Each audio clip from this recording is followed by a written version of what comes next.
सभी का स्वागत है हमारे चैनल 2 न्यूज अड्डा 11 न्यूज चैनल पर। चलिए देखते हैं मध्य प्रदेश की 25 फटाफट बड़ी खबरों को। जानकारी कैसी लगी हमें कमेंट में बताना बिल्कुल ना भूलें। साथ ही हमारे फेसबुक, इंस्टाग्राम पेज को भी फॉलो करें। ऑनलाइन गेमिंग बिल को राष्ट्रपति जी की मंजूरी। फैंटेसी गेमिंग पर ताला। ऑनलाइन गेमिंग पर रोक लगाने वाले बिल को राष्ट्रपति द्रौपदी मुर्मू जी ने मंजूरी दी। संसद के दोनों सदनों से पारित ये बिल अब कानून बन चुका है। इसके लागू होते ही fantasy league, card games, online lottery, poker, rummy और सट्टेबाजी जैसे खेलों पर पूरी तरह से प्रतिबंध लगा दिया गया। सरकार का कहना है कि यह कदम युवाओं को लत, धोखाधड़ी और आर्थिक नुकसान से बचाने के लिए जरूरी था। कांग्रेस नेता यशवंत गुर्जर के बयान पर बवाल। महिलाओं ने थामा मोर्चा। राजगढ़ में कांग्रेस नेता यशवंत सिंह गुर्जर के विवादित बयान लाडली बहनों को बोरियों में भर दूंगा के खिलाफ नाराजगी भड़क गई। महिलाओं ने बोरियां और पोस्टर लेकर कांग्रेस कार्यालय का घेराव किया। पोस्टर पर लिखा था, कांग्रेस में दम है तो हमें बोरी में भरो। बहनों ने कहा कि लाडली बहनों का अपमान बर्दाश्त नहीं किया जाएगा और यशवंत गुर्जर को सार्वजनिक रूप से माफी मांगनी होगी। भोपाल की रफ्तार तेज करेगी मेट्रो। अक्टूबर में दौड़ेगी। राजधानी के लोगों को अक्टूबर में मेट्रो ट्रेन की सौगात मिलेगी। प्रधानमंत्री नरेंद्र मोदी लोकार्पण करेंगे। मेट्रो की सेवा भोपाल के विकास को नई गति देगी, लोगों के जीवन में बदलाव लाएगी। मेट्रोपॉलिटन क्षेत्र बनने से औद्योगिक विकास की गति बढ़ेगी, रोजगार के अवसर भी खुलेंगे। शहर के चारों ओर रिंग का जाल बिछाकर लोगों को यातायात की सुविधा देंगे।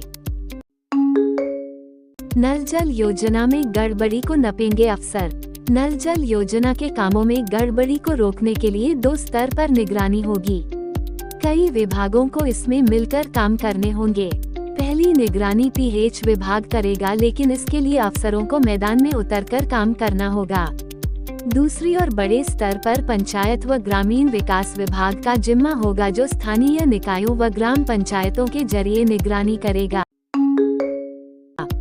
83,000 स्कूल्स में 29 अगस्त को बनेंगी शाला प्रबंधन समितियां। मध्य प्रदेश के सभी शासकीय और अनुदान प्राप्त प्राथमिक माध्यमिक कक्षा 1 से 8 तक की संयुक्त शालाओं में 29 अगस्त को शाला प्रबंधन समितियों का गठन किया जाएगा। इसके लिए राज्य शिक्षा केंद्र ने सभी जिलों के कलेक्टर्स को आवश्यक तैयारियां करने के निर्देश दिए। शाला प्रबंधन समितियां शिक्षा का अधिकार अधिनियम के तहत बनाई जाती हैं। इनका कार्यकाल 2 साल तक का होता है। प्रदेश के सबसे बड़े फ्लाईओवर में देश का सबसे बड़ा केबल स्टे ब्रिज। प्रदेश के सबसे बड़े फ्लाईओवर और देश के सबसे बड़े केबल स्टे ब्रिज को शुक्रवार को जनता के लिए खोला जाएगा। फ्लाईओवर की घोषणा से लेकर उसके लोकार्पण तक 6 साल का लंबा समय लगा। निर्माण के दौरान कानूनी अड़चनें, भ्रष्टाचार के आरोप और राजनीतिक श्रेय की होड़ जैसी कई समस्याएं सामने आई। दमोह नाका मदन महल फ्लाईओवर की लंबाई लगभग 8 किमी है। इस पर मदन महल स्टेशन के ऊपर देश का सबसे बड़ा केबल स्टे ब्रिज बनाया गया है। अपार आईडी के बिना भरे जाएंगे 10वीं और 12वीं बोर्ड परीक्षा के फॉर्म। माध्यमिक शिक्षा मंडल की 10वीं और 12वीं की परीक्षा 7 फरवरी से आयोजित होने वाली है। इस बार 10वीं और 12वीं बोर्ड परीक्षा के फॉर्म भरने के लिए अपार आईडी को अनिवार्य किया गया था। इसे लेकर विद्यार्थियों के आवेदन आ रहे थे, उनके पास दस्तावेज पूरे नहीं हो पा रहे थे। इस कारण मंडल ने इसकी अनिवार्यता को समाप्त कर दिया है। अब मंडल ने शैक्षणिक सत्र 2025-26 में बोर्ड परीक्षा के फॉर्म भरने के लिए खत्म किया है। अस्पतालों में बिना आभा आईडी के नहीं होगा इलाज, चाहिए होगी 14 अंकों की संख्या। सरकारी अस्पतालों में अब किसी भी तरह की जांच कराने के लिए आभा आईडी होना जरूरी है। 1 जुलाई से इसे अनिवार्य कर दिया गया। पहले ये स्वैच्छिक थी, लेकिन अब ब्लड टेस्ट सहित अन्य जांचें बिना आभा आईडी के संभव नहीं। सिविल अस्पताल ब्यावरा समेत जिले भर के सभी सरकारी अस्पतालों में आने वाले हर मरीज की आईडी बनाई जा रही है। फिलहाल ओपीडी पर्चे पर आईडी जरूरी नहीं की गई है। एमपी के इंदौर, उज्जैन, रतलाम, नागदा स्टेशन से हुई तगड़ी कमाई। प्लेटफॉर्म टिकट से मिली 1.58 करोड़ की आय। पश्चिम रेलवे को इंदौर में उज्जैन, रतलाम, नागदा के प्लेटफॉर्म टिकट से 1.5 करोड़ रुपए की आय हो रही है। रतलाम रेल मंडल का इंदौर स्टेशन एक वर्ष में सबसे ज्यादा आय अर्जित करने वाला स्टेशन है। रतलाम मंडल को 1,94,00,000 की वार्षिक आय देने वाला इंदौर स्टेशन पर सुविधाओं की कमी है। सलाहकार समिति मुंबई के पूर्व सदस्य जगमोहन वर्मा ने बताया कि रतलाम रेल मंडल के अंतर्गत इंदौर में उज्जैन, नागदा, रतलाम रेलवे स्टेशन से 1 जनवरी 2024 से 25 फरवरी 2025 तक एक वर्ष 1 माह 25 दिनों में प्लेटफॉर्म टिकट से 1 करोड़ रुपए 58 लाख का विक्रय किया। नकली खाद बीज के मुद्दे पर उमंग सिंघार ने सरकार को घेरा। कहा, शिवराज सिंह चौहान अपने ही जिले को नहीं बचा पाए। मध्य प्रदेश में बढ़ते खाद संकट और नकली बीज खाद की सप्लाई का आरोप लगाते हुए कांग्रेस ने प्रदेश सरकार पर हमला बोला। नेता प्रतिपक्ष उमंग सिंघार ने आरोप लगाया कि नकली खाद और बीजों ने प्रदेश के किसानों की मेहनत और सपनों को पूरी तरह से चौपट कर दिया। उन्होंने प्रदेश के पूर्व मुख्यमंत्री और वर्तमान केंद्रीय कृषि मंत्री शिवराज सिंह चौहान को घेरते हुए कहा कि जब वे अपने गृह जिले विदिशा के किसानों की फसलों को ही नकली खाद बीज माफियाओं से नहीं बचा पाए तो पूरे देश के किसानों की खेती की रक्षा कैसे करेंगे। डकैतों से अलग लोकतंत्र की नई गाथा लिखेगा चंबल। मुरैना में फिल्म जनादेश की शूटिंग। मध्य प्रदेश के चंबल क्षेत्र की पहचान दशकों तक डकैतों की कहानियों से जुड़ी रही, लेकिन अब यह इलाका अपनी एक नई पहचान बनाने की ओर बढ़ रहा है। मुरैना जिले के मानमौर में मशहूर फिल्मकार प्रकाश झा ने अपनी नई फिल्म जनादेश की शूटिंग शुरू कर दी है। ये फिल्म लोकतंत्र और राजनीति पर आधारित है, जिसमें समाज के ज्वलंत मुद्दों को बड़े पर्दे पर लाने की तैयारी हो रही है। लोकतंत्र और राजनीति पर आधारित इस फिल्म में बॉलीवुड के बड़े सितारे नजर आएंगे और चंबल की पहचान अब पर्दे पर एक नए अंदाज में गूंजेगी। महाकाल नगरी में रॉकेट की स्पीड से दौड़ेगी मेट्रो। सिंघस से पहले श्रद्धालुओं को सौगात। मध्य प्रदेश को एक और मेट्रो ट्रेन की सौगात मिल सकती है। बताया जा रहा है कि इंदौर और भोपाल के बाद अब मेट्रो रेल का अगला पड़ाव महाकाल की नगरी उज्जैन में होगा। दरअसल मोहन यादव सरकार ने उज्जैन सिंघस्त के पहले तक इंदौर उज्जैन मेट्रो रेल परियोजना को साकार करने की रणनीति पर काम शुरू कर दिया है। किसानों के सपनों पर फेरा पानी। कैलारास शक्कर कारखाने का होगा परिसमापन। मध्य प्रदेश के सबसे पुराने कैलारा शक्कर कारखाने को सरकार ने परिसमापन करने का फैसला किया है। पिछले दिनों कैबिनेट की बैठक में कारखाने की संपत्ति और जमीन को शासन में शामिल कर उन्हें एमएसएमई विभाग को ट्रांसफर करने का निर्णय लिया गया। इस फैसले के बाद चंबा शहर के हजारों किसानों और युवाओं के कारखाना चालू होने की दशकों पुरानी उम्मीदें समाप्त हो गई। 2000 से ज्यादा छात्रों को कोर्ट से मिली राहत। परीक्षा से वंचित छात्रों के लिए होंगे स्पेशल एग्जाम। दरअसल पुष्पांजलि संस्कृत विद्यालय सिंगरौली व अन्य की ओर से यह अवमानना याचिका दायर की गई थी। याचिका में कहा गया था कि महर्षि पतंजलि संस्कृत संस्थान भोपाल ने पूर्व में एक आदेश जारी कर यह शर्त रखी थी कि उनके संस्थान से संबंधित जिन विद्यालयों के छात्रों ने मासिम या सीबीएसई से 9वीं 11वीं परीक्षा उत्तीर्ण की है, उन्हें 10वीं और 12वीं में परीक्षा में शामिल नहीं किया जाएगा। इस आदेश के खिलाफ पूर्व में हाई कोर्ट में याचिका दायर की गई थी। हाई कोर्ट ने 28 अप्रैल 2025 को संस्थान के आदेश को स्थगित कर दिया था। जापान से आ गई हाईटेक मशीन, हॉट ब्लॉकेज की देगी सटीक जानकारी। हमीदिया अस्पताल में जापान से आई 7.7 करोड़ की हाईटेक बाइब्रेन कैथ लैब का इंस्टॉलेशन शुरू हो गया है। इस मशीन से हार्ट की जांच में डाई बेहद कम लगेगी और किडनी मरीज भी बिना डर के टेस्ट करा सकेंगे। नई कैथ लैब में प्रोसीजर भी दुगनी तेजी से हो पाएंगे। मशीन की खासियत यह है कि जांच करने के दौरान बेहद कम डाई की जरूरत पड़ती है। ये हार्ट में ब्लॉकेज से लेकर अन्य समस्याओं की सटीक जानकारी देती है। एमपी में रहने वाले बिहार के वोटर जुड़वा सकेंगे नाम। चुनाव आयोग ने मतदाताओं से कहा लिस्ट में नाम चेक करें। मध्य प्रदेश में रहने वाले बिहार के ऐसे वोटर जिनका नाम बिहार के मुख्य निर्वाचन पदाधिकारी द्वारा प्रकाशित की गई मतदाता सूची से कट गया है, वे अपने एपिक नंबर के आधार पर वोटर लिस्ट में अपना नाम चेक कर नाम काटे जाने की स्थिति में नाम जोड़ने के लिए आवेदन कर सकते हैं। मुख्य निर्वाचन पदाधिकारी बिहार ने इसके लिए ऐसे मतदाताओं को अपने आधार कार्ड के साथ वोटर लिस्ट में नाम जोड़ने के लिए दावा करने का मौका दिया।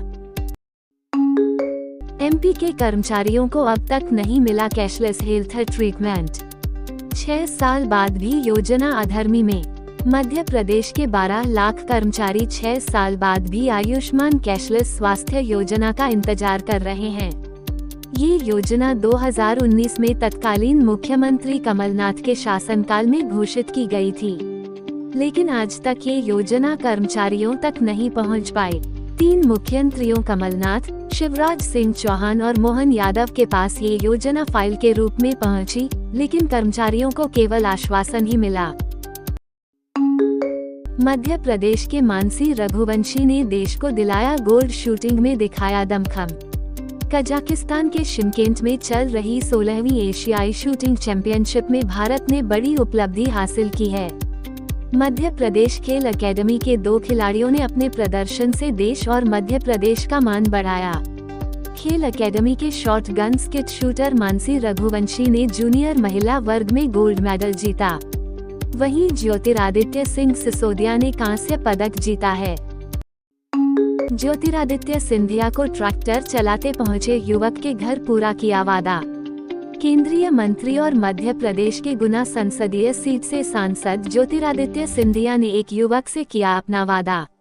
महज 12 घंटे के अंदर ही पूरा करते हुए युवक को एक नया ट्रैक्टर गिफ्ट किया है। युवक की जाबाजी से खुश ज्योतिरादित्य सिंधिया खुद नया ट्रैक्टर चलाकर युवक के घर पहुंचे और उसे ट्रैक्टर गिफ्ट किया। इस दौरान सिंधिया ने पूरे गांव के सामने मन से ये भी कहा कि यह अब मेरा भी बेटा है। मध्य प्रदेश में गहरा सकता है बिजली संकट, 500 मेगावाट की यूनिट 2 साल तक ठप रहने की आशंका। वीरसिंहपुर पाली स्थित संजय गांधी ताप विद्युत केंद्र एक बार फिर से तकनीकी संकट में फंस गया। केंद्र की सबसे बड़ी 500 मेगावाट क्षमता वाली यूनिट रोटर की गंभीर खराबी के कारण बंद पड़ी है। तकनीकी विशेषज्ञों का मानना है कि रोटर की मरम्मत में करीब 2 साल का समय लग सकता है। इसका सीधा असर प्रदेश की बिजली आपूर्ति पर पड़ेगा। सूत्र बताते हैं कि रोटर मरम्मत का काम जिस कंपनी को सौंपा गया उससे साफ कहा है कि मरम्मत के बाद रोटर कितने समय तक चलेगा इसकी कोई गारंटी नहीं दी जा सकती। मध्य प्रदेश के 18 जिलों में आज भारी बारिश का येलो अलर्ट। मध्य प्रदेश में बारिश के 3 सिस्टम एक्टिव होने से लगातार तेज बारिश का दौर जारी है। शिवपुर, नीमच, मंदसौर में अति भारी बारिश का ऑरेंज अलर्ट है।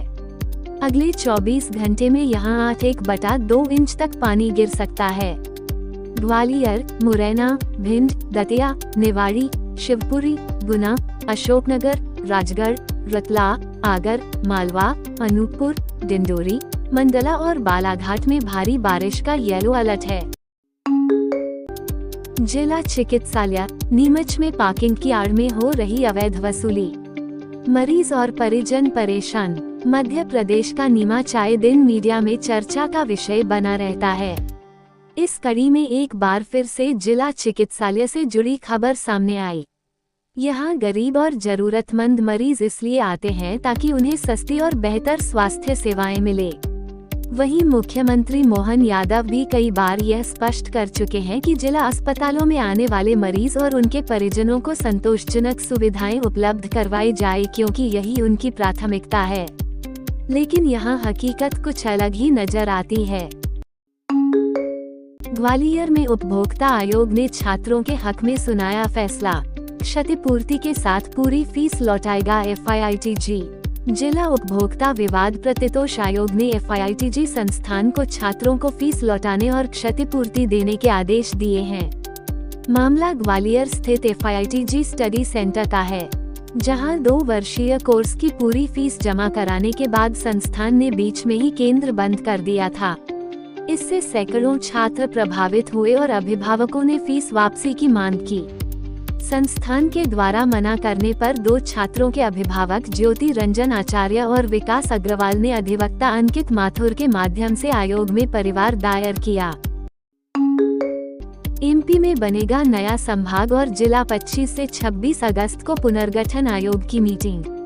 मध्य प्रदेश प्रशासनिक इकाई पुनर्गठन आयोग की आगमन की तिथि 25-26 अगस्त। साफ होते ही प्रस्तावित छिंदवाड़ा संभाग और परासिया जुन्नरदेव जिले का मुद्दा गर्मा गया। मुख्यमंत्री की ओर से गठित आयोग ने छिंदवाड़ा की सुनी तो एक जिला और एक संभाग बन सकता है। बता दें कि वर्ष 2008 में पूर्व मुख्यमंत्री शिवराज सिंह चौहान ने इस मांग को स्वीकार करते हुए छिंदवाड़ा को संभाग बनाने की घोषणा की थी।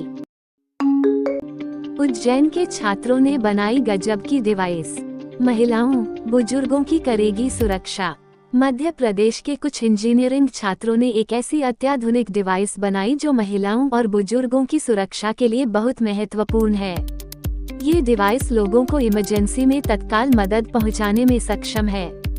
इसके अलावा पुलिस, इंटेलिजेंस और तमाम सुरक्षा एजेंसीज के साथ मिलकर अपराधियों को सबूत के साथ पकड़ने में काफी मददगार होगी।